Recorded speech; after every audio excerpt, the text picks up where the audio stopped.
Assalamu alaikum and good evening, everyone. This is Hassan Ahmad on behalf of ACF Oman chapter and the president and the ACF Oman board. I would like to welcome you all in our fifth webinar session, Tech Savvy or Tech Slave. Digital fraud is a problem business have been facing since the advent of e-commerce since 1990s. Digital fraud and its threats are increasing with each passing year. We are no strangers to fraud. Thanks to the digital age, most of us at least have an idea that the stealing something does not just involve money and the physical things anymore. Criminals can steal card details, account credentials, and have even another person's identity, etc., etc. We all have a general idea of how these are done, usually without their victims knowing until it's too late. Without any further delay, I would like to call Mr. Salim Mushafri for the speaker introduction. Over to you, Mr. Salim.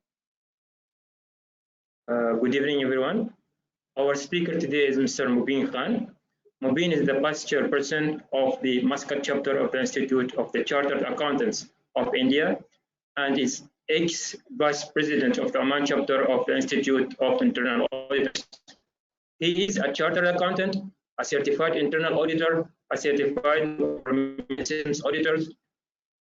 Mubin is also a regular writer and commentator in the local and regional newspapers and magazines on topics including governance, risk, compliance, and fraud. Mubin's core expertise lies on fraud and forensic, and he is credited with the identification and investigation of various occupational fraud across these countries, many of which led to court convictions. Mubin also worked with the United Nations World Food Programme. He conducts fraud awareness workshops, is a regular speaker at technical seminars in Oman and the GCC countries, including Dubai, Abu Dhabi, Qatar, and Bahrain. His lectures were quite popular at the annual Financial Crime Conference jointly organized by the Royal Oman Police and BRAC Muscat. And he delivered an address on the topic at the State Audit Institute of the Sultanate of Oman. Please welcome Mr. Mubin. Mubin, the floor is yours. Thank you. And thanks, Salim, for this nice introduction.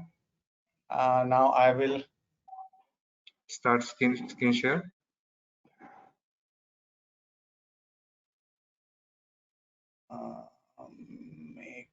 Yes, I will now share the screen.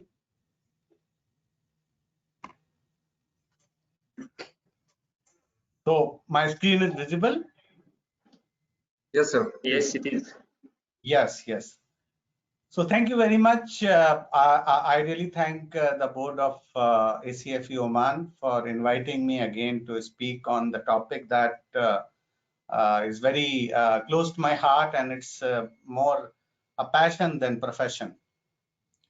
I have spoken to ACFE members in the past on fraud and corporate governance, but today I wanted to little bit talk about technology in the perspective of fraud and how the technology can be used to commit fraud, and how the technology also offers the solution that these frauds are detected and prevented.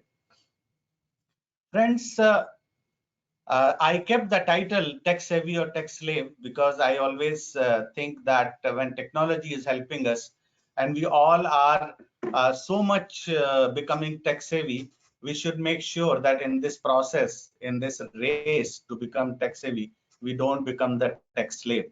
And this I will put in the perspective of fraud and forensics. I think I will have to share the screen again because it's not moving.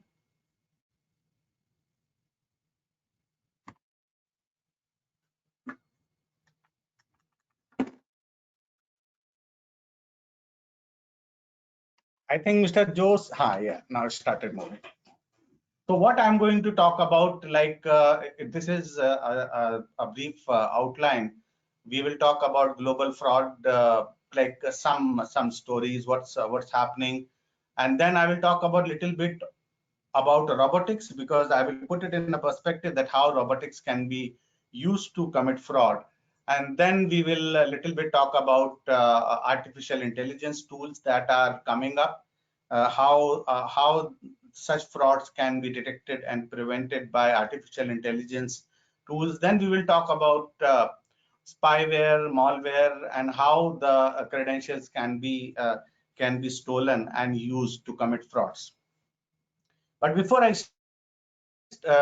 start talking about fraud, it's customary that let us a little bit revisit the fraud triangle. Most of you must be aware about fraud triangle, but let us revisit to put it in a perspective.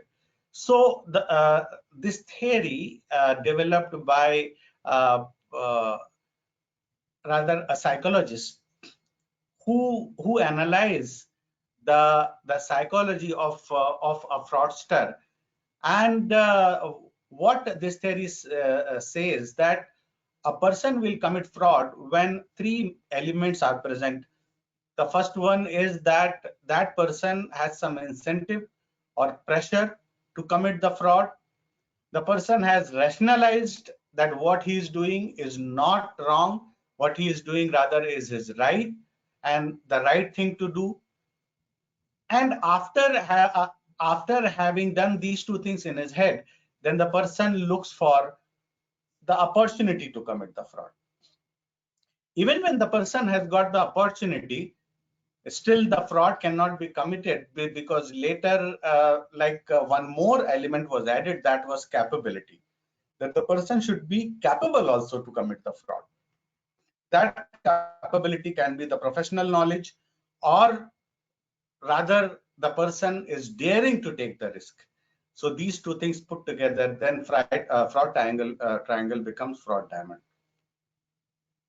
Now we have been talking about robotics.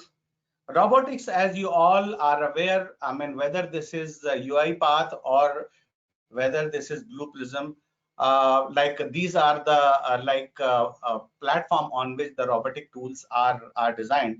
Robotics is nothing but that whatever routine work that is done by us, and if we set a robotic application to do those tasks, then that can be that can replace a human on the table with this tool. I mean, it doesn't look like a robot. I just put it as for illustration purpose. Rather, this machine, nobody will be sitting inside the machine. The application, for instance, if you set robotic tools available, you customize them with the credentials, like your email, like your access to your ERP system. Then when the email will arrive, this application, like for instance, people are sending you the invoices. When an invoice will be received, this tool will log in using your user ID and password, which you will feed in the application, will read the email, will take the attachment.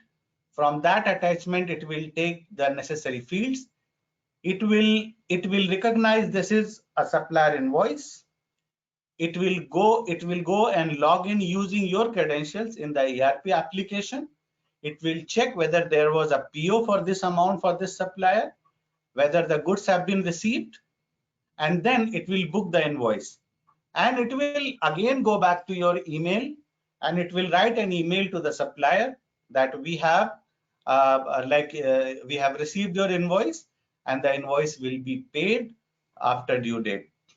So this is how this is one of the functions that a robotic application can do. Now, when actually I was a little bit trying to learn and understand the robotic tools, I was just thinking, I mean, a person who works on fraud prevention has to think like a fraudster. So I was just thinking, if I want to misuse this robotic tool, not to do this work, rather to steal the credentials of others. And then what I will do, I will steal your email credentials, I will steal your ERP credentials, user ID and password, and then very easily bypassing all the segregation of duties, because I will steal the credentials of, like for instance in ERP you have four-way matching. I will steal the credential of the person who is having access to the POS screen. I will steal the credential of the person who is receiving goods or creating GRN. I will steal the credential of the person who is booking the invoice, like somebody in finance department, the payable department, and I will steal the credential of the person who is processing the payment, that is the treasury operations. If I am able to steal the credential of all these four, then this four-way matching can be compromised, and the entire transaction I can process using a machine where I have created a bot, and that bot will pass all these transactions, and I'll be able to process the payment to whomsoever I want.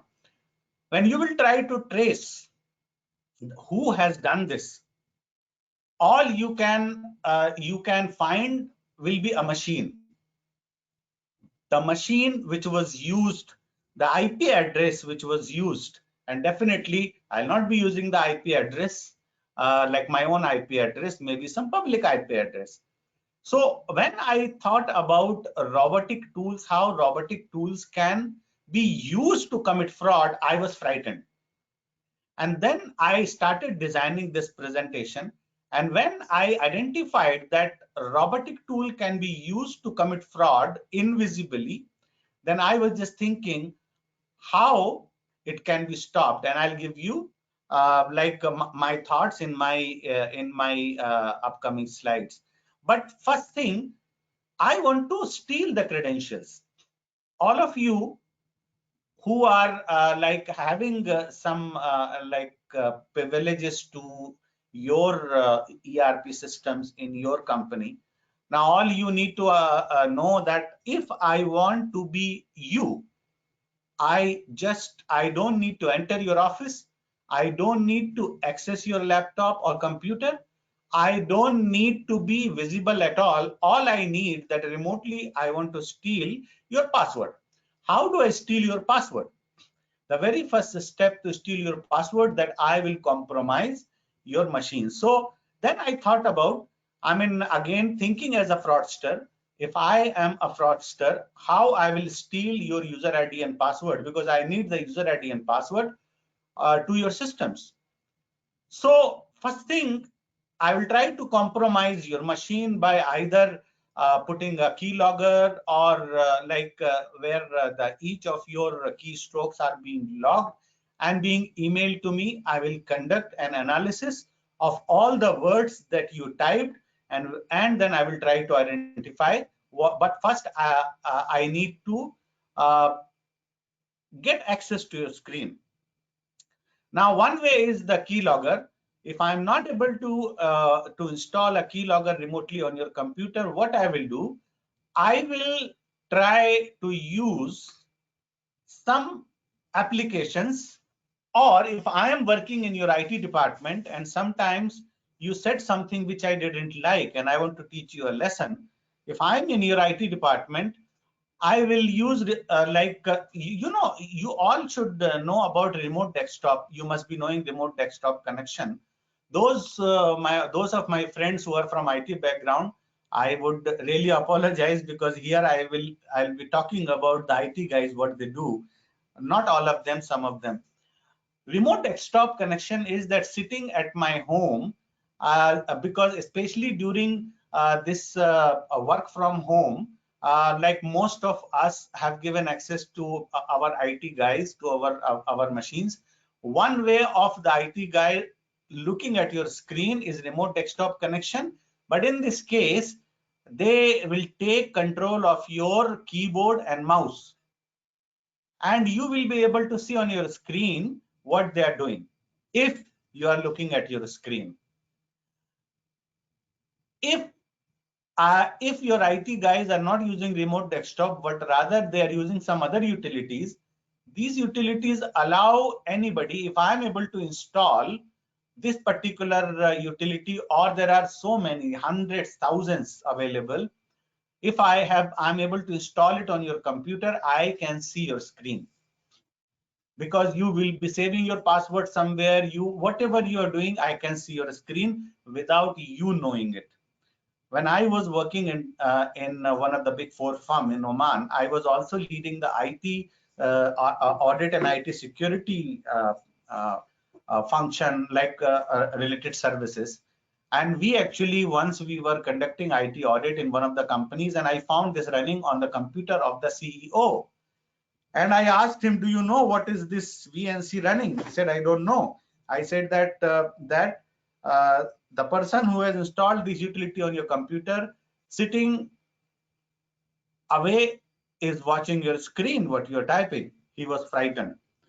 So this is another way to steal your credentials. My friend, the discussion, again, I'll take you to the beginning. I spoke about the fraud that can be committed by using robotic tools, and to configure a robotic tool to commit the fraud without being identified, I need to steal your credentials, which is your user ID and passwords. First I told you that if somebody is able to put a keylogger on your machine, that can be done. Definitely you will say I have the antivirus, but the issue is that how many of us check whether antivirus is on or off, or how many of us make sure that we are getting regular update, because antivirus will and anti-spyware will protect you from the known to utilities and malwares. If there is a new one, and if you have not updated, and if you have not taken a proper anti-spyware, then maybe a keylogger will be installed without you knowing. So PC monitoring softwares are used. Now, actually, the phone number masking is something which is real. So if I want to steal your credentials, I will mask the number of somebody whom you trust, or if I know your IT manager or your boss or something, I will send you a message which will be showing, like here I have given the example of somebody sending SMS to transfer money. That also happens, but I can also, like if you receive an SMS asking for your password, we are very generous sharing our password, especially when our IT team is calling, and I will mask my number with the number of your IT manager, and I will be able to get the credentials. My friends, I'm talking about various ways how your user ID and password, because I need to have your user ID and password before I set up the bot. The bot, I will need the user ID and password of, if you have 4-way matching, 3-way matching of all those 3 people, so that I can complete a transaction. Email masking, I keep writing on so many subjects, and especially the email masking, you all must be aware, it was very prevalent, where a person can mask your email. Like I will receive an email that will show that it is coming from you, but actually it is not coming from you. So I will receive an email which is coming from acfeoman@gmail.com. It will show that it is coming from acfeoman@gmail.com, but it is not coming from acfeoman@gmail.com. Rather, it is coming from mubin@gmail.com, and I have masked my email with the ACFE email.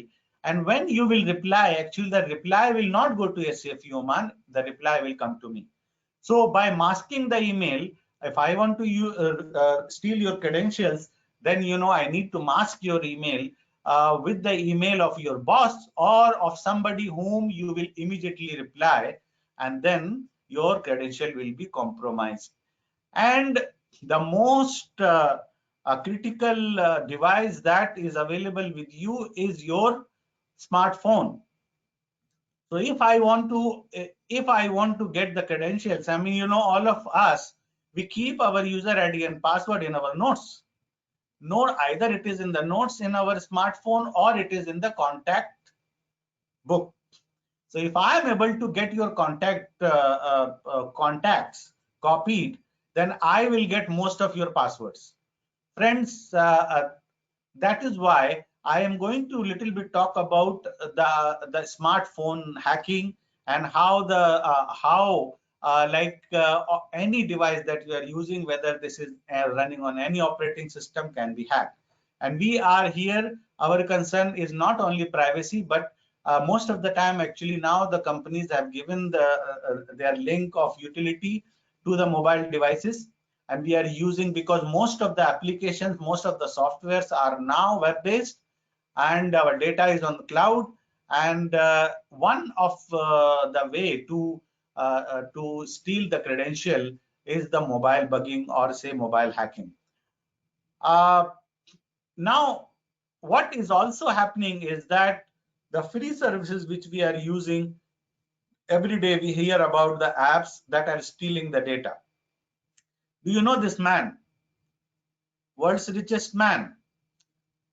Now, I'm talking about his phone hacking because when you hack the phone, you not only, it depends with what intention your phone is being hacked. Whether somebody wants to steal your data, credentials, whatever is there, your notes, or somebody wants to get other data like your gallery, your photos. And this poor guy, what happened? The guy was interested in his WhatsApp chat with somebody, and it costed $36 billion for Jeff Bezos. How it was done actually?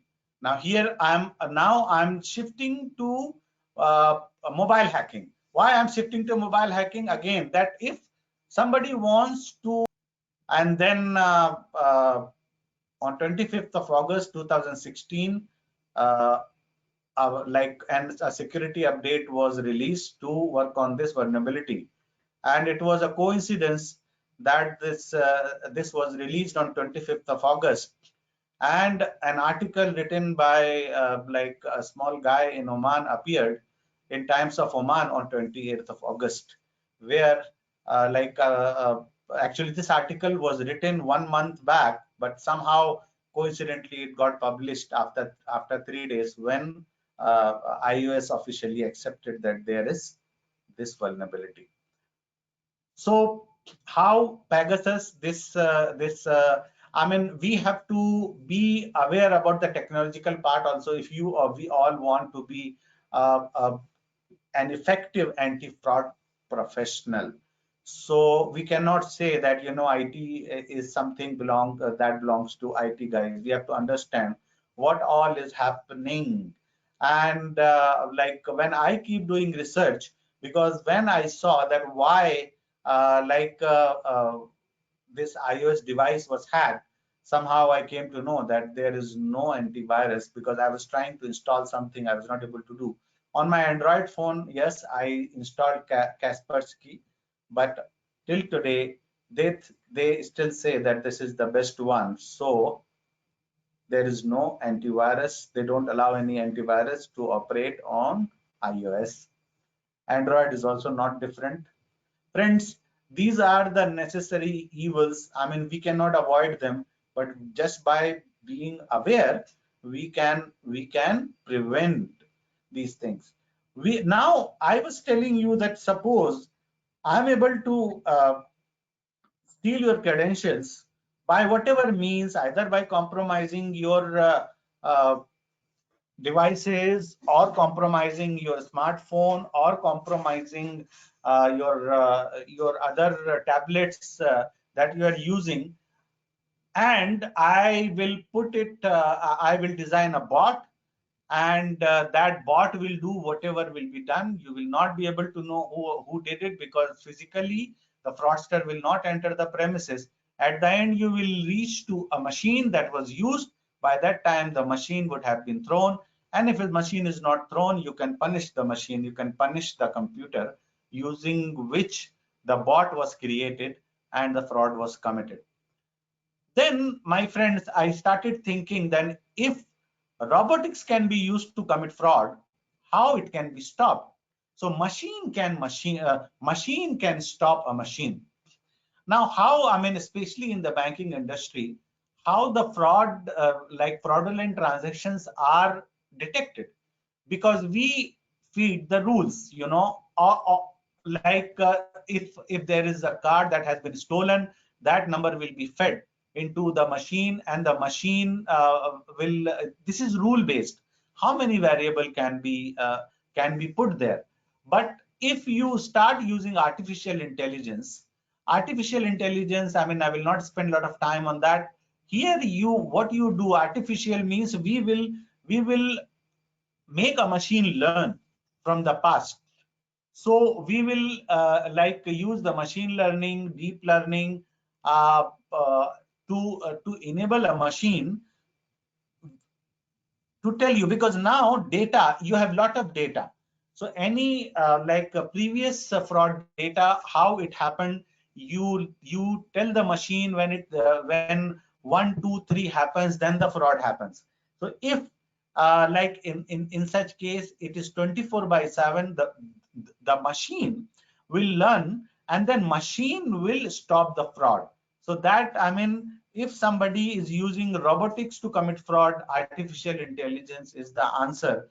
Now, for artificial intelligence, you need lot of past data, that past fraud data. For instance, now AI tools are being installed in the road cameras, where it will detect the movement of a vehicle,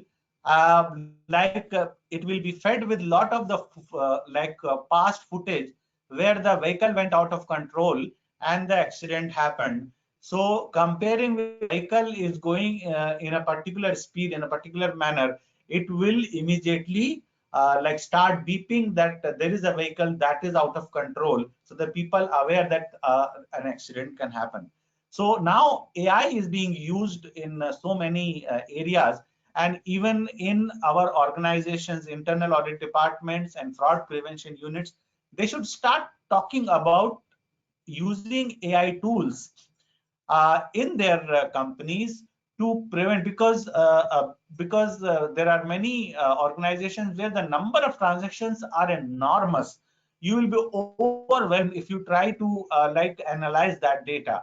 The only thing that can help, I mean, even in your ERP, suppose I have set up a bot, and that using that bot, I want to process a payment transaction, because I have the user ID and password of all the 4 people when you talk about 4-way matching, and I'm using a bot.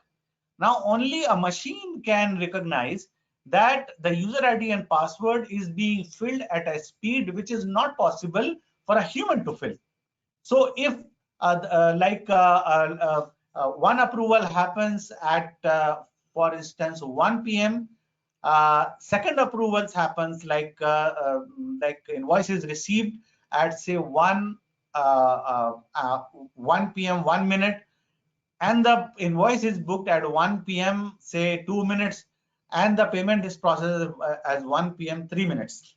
Then the artificial intelligence AI tool, which is sitting on the top of your ERP, can identify that the speed at which the approvals are happening, it's not possible for a human to be logging in and approving, and then those transactions can be stopped. That is the only way. If you, I mean, what I told you, that robotic tools can be used to commit fraud, then AI only can stop that kind of fraud. So this is what I thought of. Like, I thought of how the robotic tool will be used to commit fraud and how it can be stopped. So I think AI is the answer. So this is what came to my mind. My friends, as I told you that machine can be better surveillance than a human surveillance or other surveillance, because the machine can handle multiple variables. What is variables? That the machine will see what is the IP address at the same time, within seconds. What is the IP address? Whether this is the IP address which has never been used by any employee in the company to access the system. what is the ID of the device, which like every device has got their own MAC ID. That ID, whether this is a unique ID which is being used, what is the time at which, I mean, I'm talking about variables. Only AI tool can handle multiple, so many variables at the same time. If you have trained that machine, and then that the suspicious transaction can be blocked.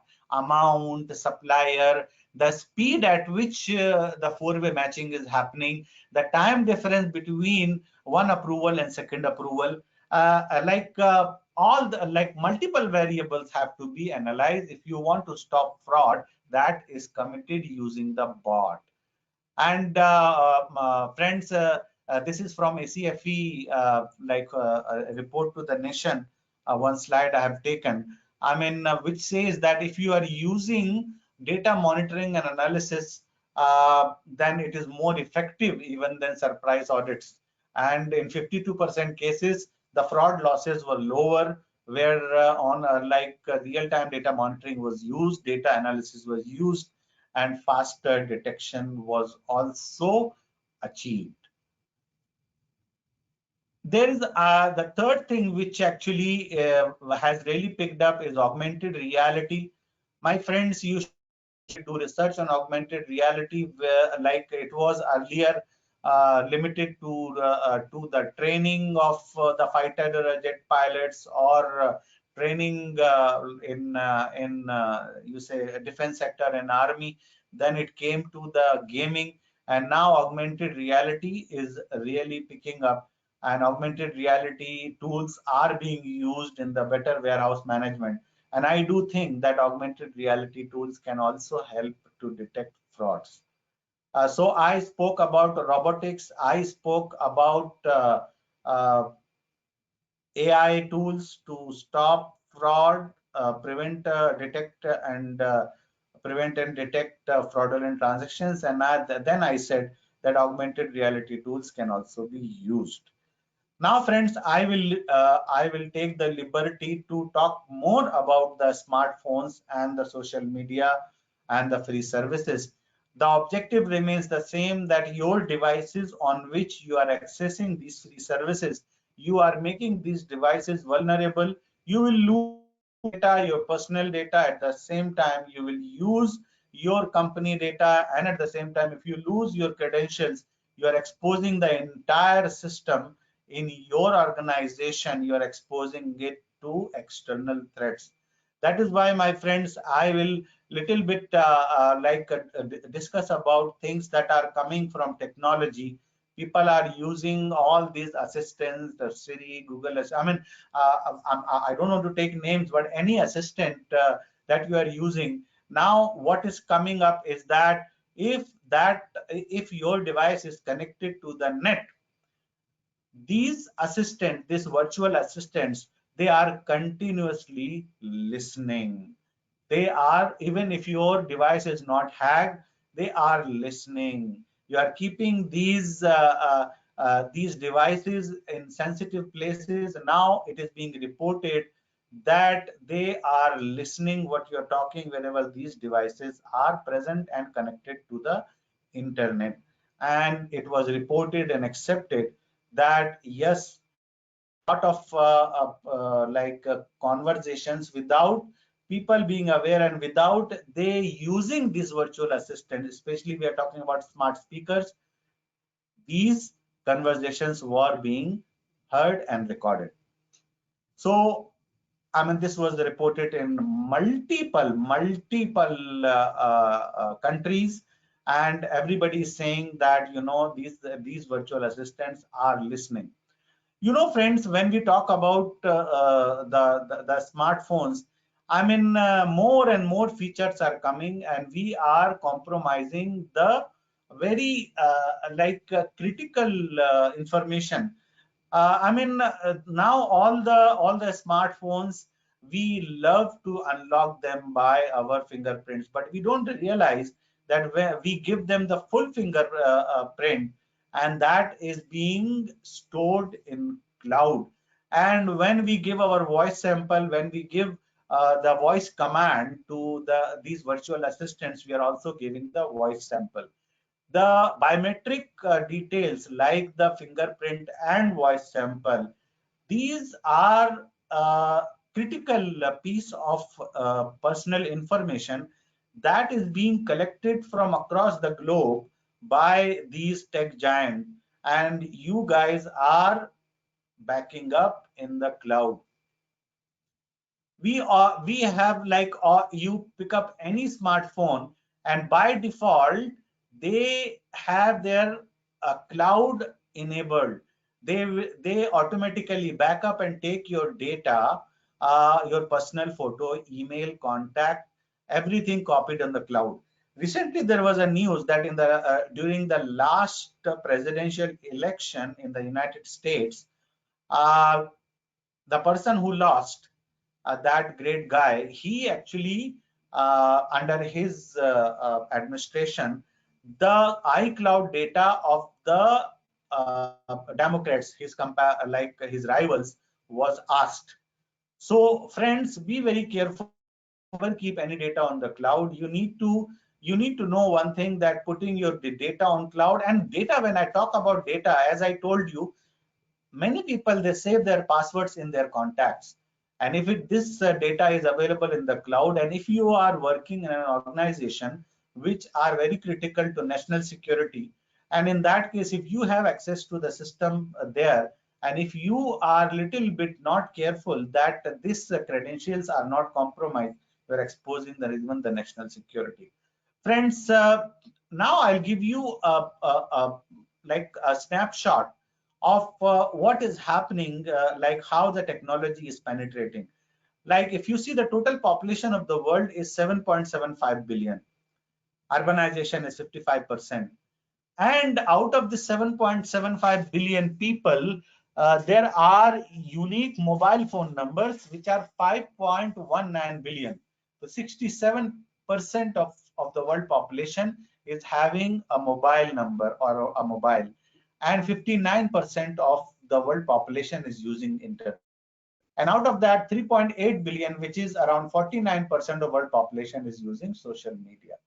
My friends, the entire world, now data is the next oil, data is the next gas, and data is the next nuclear weapon. So this is how, this is what is going. And to put it in a perspective, out of these total 67% of the world population of 5.19 billion people who are having mobile numbers, 73% are having smartphones, which is the riskiest thing, and 23.5% are having feature phone, which are not having internet and all that things, you know. If you see in the Middle East, we come to our region, total population of Middle East is 258.8 million, 258.8 million. Urbanization is 73%, and the mobile penetration is 118%, means that we have a population of 258.8 million, but we have 306 million mobile connections, which is 118% penetration. If you see, the world penetration is 67%. So this region becomes more vulnerable, and here we are talking about 70% of population is using internet. Let us come to Oman. This is Oman related data. Actually, this data is from one group which is called We Are Social. So now in Oman, in January data, we have 5 million total population, 85% urbanization. Mobile phone connections, we have 124% penetration of mobile connections. So we have 6.24 million mobile phone connections, and we have 92% penetration in terms of internet usage. Friends, that is why, like, as the technology is so much prevalent, then that is why all these precautions which I'm going to share with you. My friends, my way of speaking is that I not only give, I highlight the problem, I also give the solution. I mean, in the last 5 years, I think I would have worked. I mean, I used to be in one of the big four. Then I joined one of the government authority where I was working on investigations only, and in that government authority we worked on more than 15 frauds, and the largest of them we discovered like a fraud where 20 million reals were stolen by the CEO and his gang in that company. And what I saw that the way the fraud risk is like increasing, we really need to understand technology more and more, because the sheer number of transactions are so much that you are not able to find the fraud. I mean, unless you start using these tools. Fraud that we discovered, we use some tools sometimes, but not those sophisticated tools, and the results were really good. So, my friends, in my entire presentation, when I'm talking, I'm keeping in mind the learning that I got, especially in my career in that Big Four firm where I was mainly like working on forensic and fraud investigations, and the government authority in one where I worked, and there also I was working on fraud and forensic investigations, especially the fraud investigations. So technology, what I have learned is that technology is something that is going to be the most critical piece when we're talking about fraud prevention. So let us come back. I mean, Oman, when we talk about Oman, this is the technological penetration.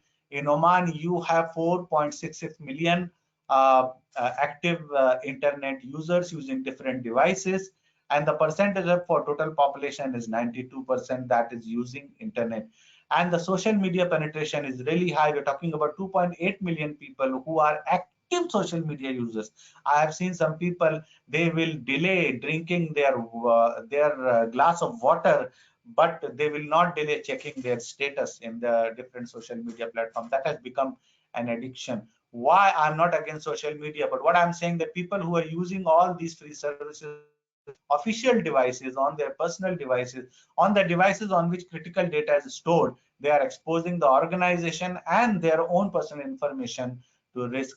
And their personal information, if stolen, sometimes what happens, friend, that I have in my career, I have seen cases where somebody committed the fraud, was part of the fraud, but he didn't want to be part of the fraud. But when we were investigating, because in the government authority where I was working, after we discovered the fraud, we used to call them for questioning and to record their statement. And sometimes it happens that some people, they became part of the fraud, not because they wanted to commit fraud, because they were blackmailed, because somebody who was having some personal information blackmailed them to do what he wanted. And these poor guys didn't get anything, but they got trapped. So, my friend, that is why it's very important that you protect your personal information when you are using your information, sharing your information with the different service providers. Now, the location information, is very critical, and I'm going to not some hypothetical example. I will tell you why even your location is important, because for the fraudster, it's very important to know where you are, so that if I'm able to hack into your Google account, and if you have not disabled your location data, I can know where you are, and using a VPN service, I can set the location like that country. I can pass the transactions, and you poor guy, you don't know that, that you did not do that transaction, but people will say you were there, so you have done it, and you are trapped. Friends, even your smartphones, I mean, I don't know why the smartphone, there are settings. Whenever you have a smartphone, please always check the setting. There are thousands of settings which we don't know. Like this is like why, I don't know why this is iOS screenshot, my own iPhone, why it has share my location, and there is something, if you don't switch it off, significant locations, it is clocking the location where you are going too frequently, and that data is available in your phone, and if it is being backed up on the cloud, your information is being compromised. Even you have to check your very popular messaging application, and you should see that you are not sharing live location with anybody, because like getting the data, getting your information, getting your personal information, this helps me to know more about you and guess your credentials. So friends, now I'm coming to like another social media platform. I will tell you why I'm talking about social media platform when I'm talking about the fraud by robotics and prevention by artificial intelligence. Because my friends, all these applications which you think are free, always remember one thing: when something is free, it's not free actually. When something is free, you are not the customer. When something is free, you are the product. So you have to understand this. Look at the journey of this particular social media platform. I mean, from 100,000 to 2.4 billion, yani 2,414 million users within how many days? 11 years. When you are logging in, I mean, from any place, your location is registered there. You are even your relationship is being monitored. You keep tagging name with photos, you know, and you have helped these tech giants to create world's largest database in the history of humanity that has been created. That data can be used for so many purposes. I mean, the way we have provided our photo and the photo by tagging our friends, we have actually helped them create the largest database of humankind where the faces can be mapped to names, you know, and that itself has its own use. I mean, what here I'm talking about, not only the protection of your personal information, but the protection of the information about the entire nation and its residents. So that is what I mean. All these so-called social media platforms, they are creating the data, and it can be used with so many emerging technologies that we really need to be aware of. And when somebody wants to compromise your device, it's not only is that they are not going to compromise your device for fun. I mean, if you are working in a very critical position in a very in any organization where you might be having some information, people, I mean, will target and they will compromise your devices if you are not very careful. And then the blackmailing, using blackmail, people will make you do things which you don't want to do. That is why it's very important. My friends, if you look at all these news that has been coming, I mean, these social media platforms, they have been used to brainwash people, you know, and to make the things happen that should not happen. So you have to be very careful. Like if you see that the market share of one particular operating system is really very high, that should be a cause of concern for everybody. When we talk about this particular messenger application, I mean, look at this map. The country which is actually controlling this particular messenger application, it is not used that much there. The blue shows the usage of Facebook Messenger, and the green shows the usage of WhatsApp. I mean, it has really taken over the entire world. If you look at China, Chinese, they never allowed this particular application to be used. Rather, they have their own local application because they think that, you know, their national security is compromised.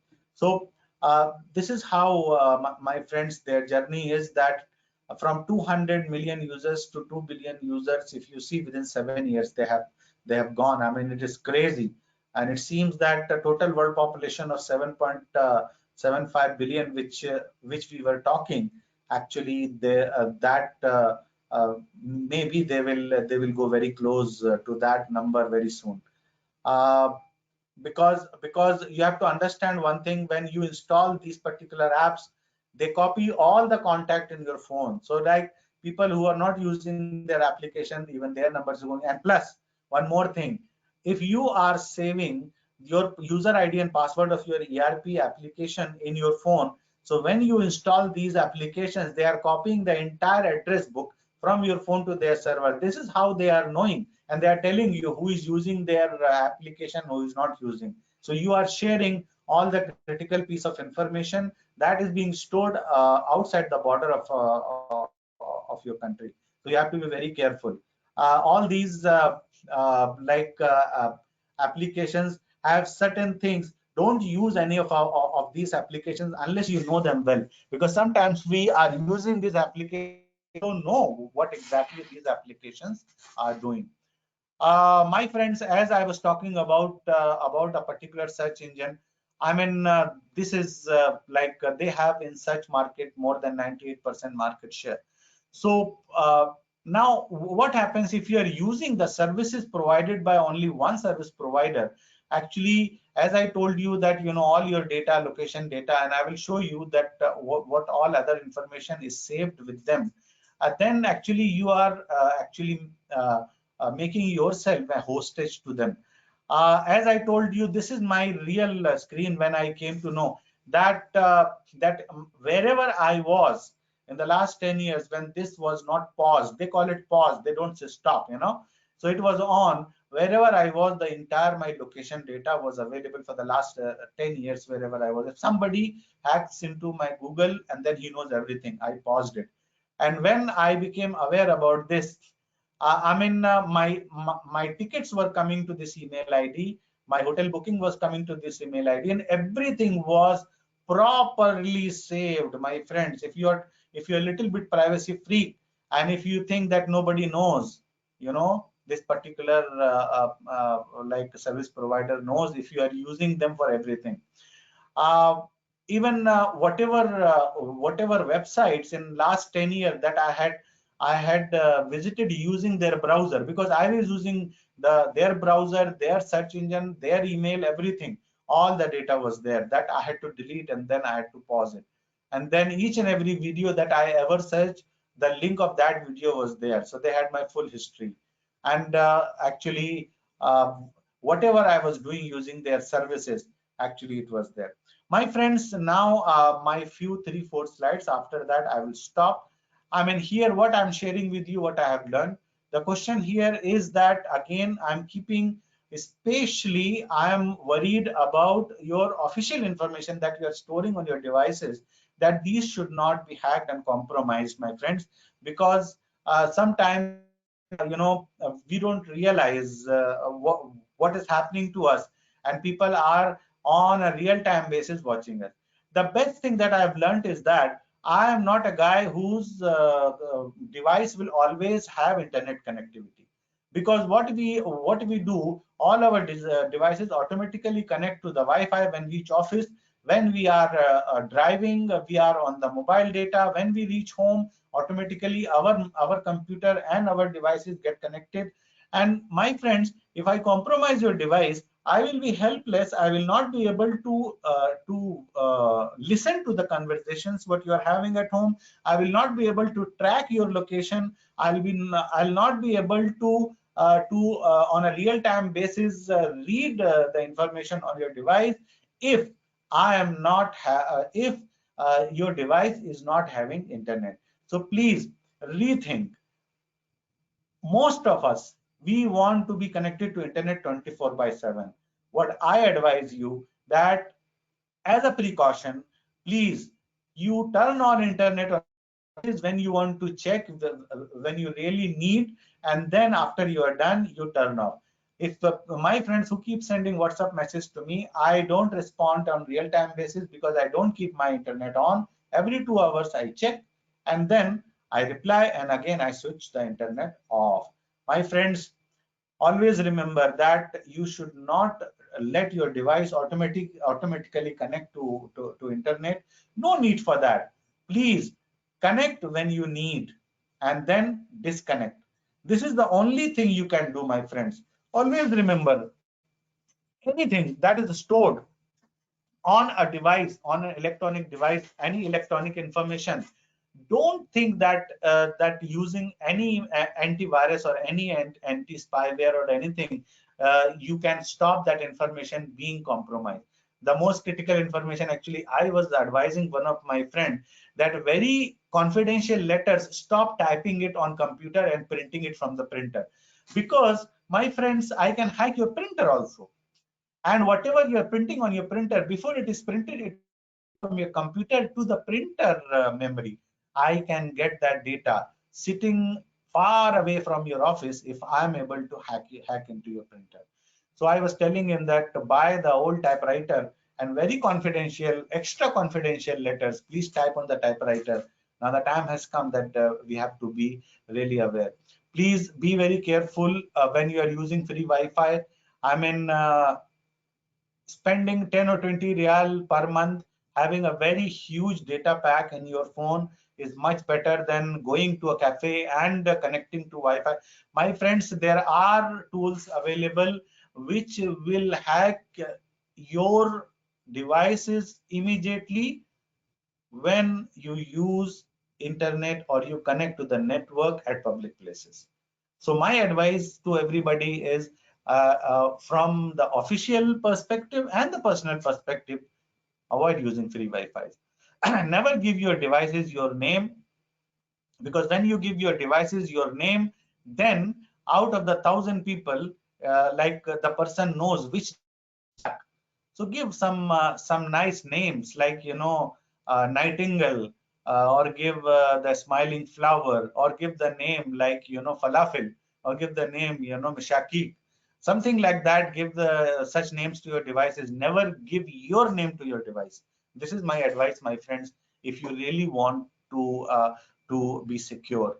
And one thing that I have learned is that if you use only one service provider for everything, like you're using the search engine of the same service provider, map of same service provider, browser of same service provider, and that operating system of the same service provider, then they acquire a key to your life.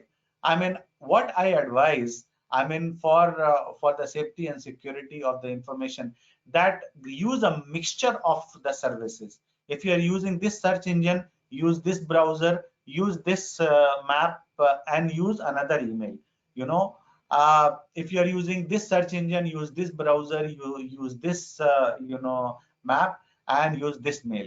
By this way, your information is scattered. Nobody is having your entire browsing data. Nobody is having your no service provider is having your entire search data. No service provider is having your entire location data, and email. Everything is not at one place. And people are saying that, people are encouraging that you use cards, and I'm sometimes, I advise that you don't use these too much, because that traces a lot of things. I mean, even your personal thing, and your location, and it captures your behavior. That can be used. And one very critical and last advice, I advise sincerely to all of you, don't use any free cloud services. Believe me, no saving of costs or comfort justifies compromising confidentiality of your data. When I read this news that in that particular country, I mean, the information of the data that cloud of relating to the political rivals were sought. I mean, it was definitely sought for some purpose, and that data, the company that developed this Pegasus app that hacked the smartphones. Actually, that company was also selling a tool that they were offering, that whatever data anybody has saved on a drive, that drive data we can give it to you.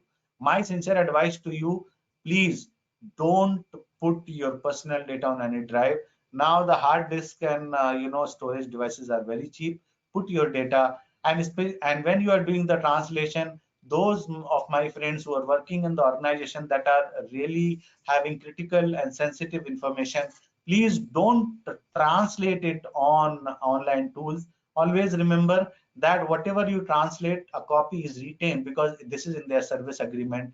And if there was a critical information that you wanted to translate using these free services, that information is gone. Rather, we can use some paid apps which are not online applications, where the information is not compromised. And please always check the default setting of your phone. Please disable the automatic data saving to cloud, disable the automatic location tracking, disable the automatic data sharing and everything, and never ever keep your personal, very sensitive personal pictures on your mobile devices, please, because because whatever is on your devices can be hacked and misused. With this, I'm done, friends. I hope it was useful for you. I will recap. I started from the fraud the triangle and fraud diamond. Then I highlighted that these robotics tools can be used to configure and commit very fast fraud, like by compromising the credentials. Then I shared with you how the credentials can be stolen and how you have to be careful. Then I shared with you my thoughts that if like somebody is successful in stealing the credentials and setting up the bot, and in your organization, how you can detect and prevent such fraud by using the like suitable AI tools. Then I took you to the journey to understand these free services, where I said that when something is free, you are not the customer, you are the product. And then I ended up with some of my advice that I have like learned and that I use for myself. Thank you very much, all of you, and I hope that this 1 hour was worth for you to watch this presentation. Thank you, sir. Over to you,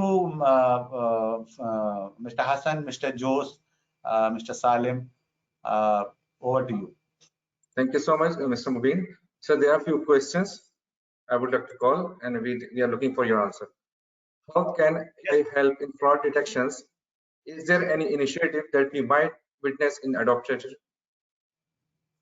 Sorry, I maybe I didn't get the question, sir. How can AI help in fraud detection? Is there any initiative that we might witness in AI adaptation? AI adaptation, actually, what I'm saying is that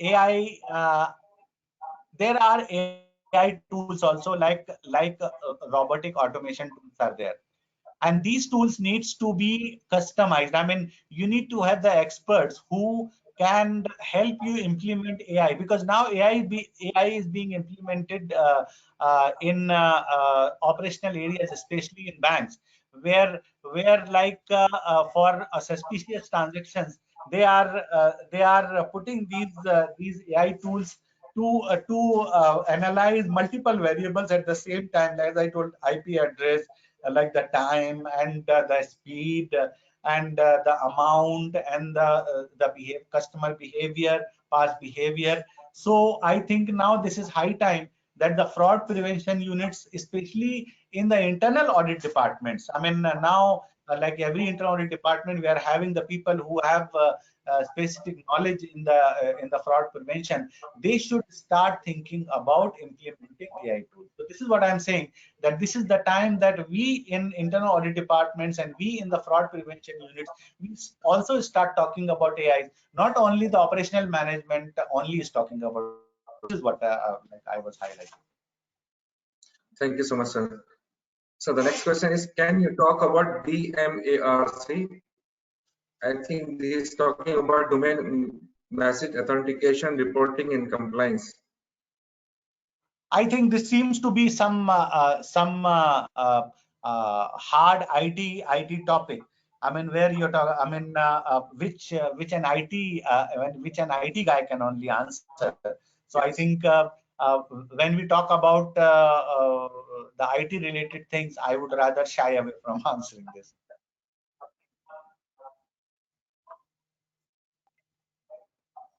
Thank you. The next question, it looks like people are using devices, especially phones, with a lot of capabilities, but the technical knowledge is very low.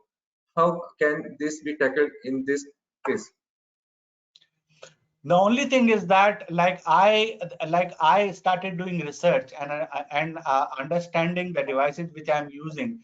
I would advise that before you use any device, you know that device completely before using it. Because when we all started using a smartphone, we didn't know what these smartphones are doing, and we started using. People took advantage. Like for instance, these free services. When all these free services like these social media platforms were launched, we didn't realize. I mean, why? Like we were uploading the pictures, we were tagging people who are not using. we didn't realize that we are contributing to this huge database where names will be associated with faces.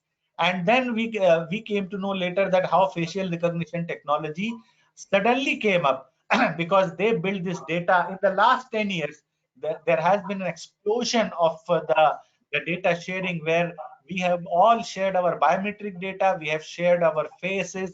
Now you have the applications and which are opening the devices by our faces. Now what we are doing, we are giving the coordinates on our face, the perfect detail of our face. Now we have given our fingerprints, we have given our voice sample. Now we are giving the accurate facial recognition data in the name of opening the app by face. I think opening the devices and app by the number password is much better than sharing this biometric data. So we should not use the device without understanding what exactly the device is doing. That is the only way out. This is what I feel. Thank you, sir. The next question is, how can we protect our privacy? Is there any checklist? The checklist is endless. In my last the last part of my presentation, I have given some advices. Number one is that don't keep the internet always on your devices. You use whatever you want to use, then switch off the internet. Number one. Number two, what I advised everybody, that you should know the configuration of your phone. Number three, I advise that please make sure whether you are using any operating system, whether it is iOS or Android or any other operating system or any device of any company, immediately go, because you will see that by default this cloud data being backed up on cloud is by default on, and rather your these devices will keep reminding you, switch on the cloud backup, switch on the cloud backup. Never ever put your data on cloud. Number three, what I said, that when you are using these devices, make sure you don't store your very critical and confidential information on these devices. Especially if you're working in a company, never store the credentials, user ID and password of your critical application on either notes or in contact book or in any way, even in the picture. So this is what I mean, precaution. See, I cannot tell you that stop using the smartphones and go back to those feature phones with buttons. Actually, I wish I could do it. I mean, if for 2 months I tried, I stopped using smartphones. I was using only feature phones. But somehow, you are living in technologically advanced era. Then I had to come back. But then, what I did in my Android device, it was possible to install an anti-spyware and antivirus app, but on iOS I couldn't. So I did that, and after taking the precautions, I'm doing it. So I mean, do some more research, understand your device, and don't let anybody take backup of your data on any cloud. This is what I can suggest. Thank you, sir. Sir, we have so many questions, but we'll take the last question. What about using e-wallets instead of cards? Sorry. What about using e-wallet? What about using e-wallet instead of cards? See, when these e-wallets will start being used, you guys will know that these e-wallets will be more prone to the fraud and hacks than your card. First, we stopped using cash, and then we started using cards, right? And now we are talking about that. Now if you go to China, the payment, most of their payment is shifting to in people don't carry the card. I mean, their e-wallets are configured in their phones, like in WeChat, and they simply go to the shopping mall or shopping market. They take the phone and they just tap, like this phone, which is Huawei I purchased. This has NFC, so they just tap and payment is made. My friends, if I am able to hack your phone, I will take your entire balance. You just see, when e-wallet will become prevalent, the frauds will increase. But again, can we stop using e-wallet just because it will be prone to fraud? Answer is no. The only answer is that we have to be very careful that our devices cannot be hacked. Then I think we can use e-wallet. I mean, e-wallet is not avoidable. It will come very fast even to Oman. Thank you so much, Sir Mubin. Before we wrap up, Mr. Salim, would you like to add something?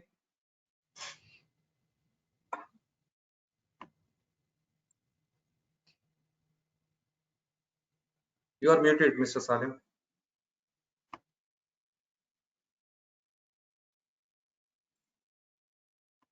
Hello, can you hear me now? Yes, no, you're audible. Yeah, so I was saying that we have a little announcement. Just to let you know that ACF Oman is organizing a CFE exam review course that will occur during the period from August to September. We'll be sharing the registration form link in the WhatsApp group for those who are interested. And with that, we are ending up this event for tonight. Thank you for attending and have a good night. Over to Hazan. Thank you so much, Mr. Salim. Once again, I would like to thank Mr. Mubin and our attendees, and especially our SAP Oman chapter members, because you are the reasons of our chapter existence and functions. Take care, stay healthy, stay safe, and follow the guidelines of Emerge. See you in next webinar session. Thank you. Have a good night. Thank you. Thank you. Thank you.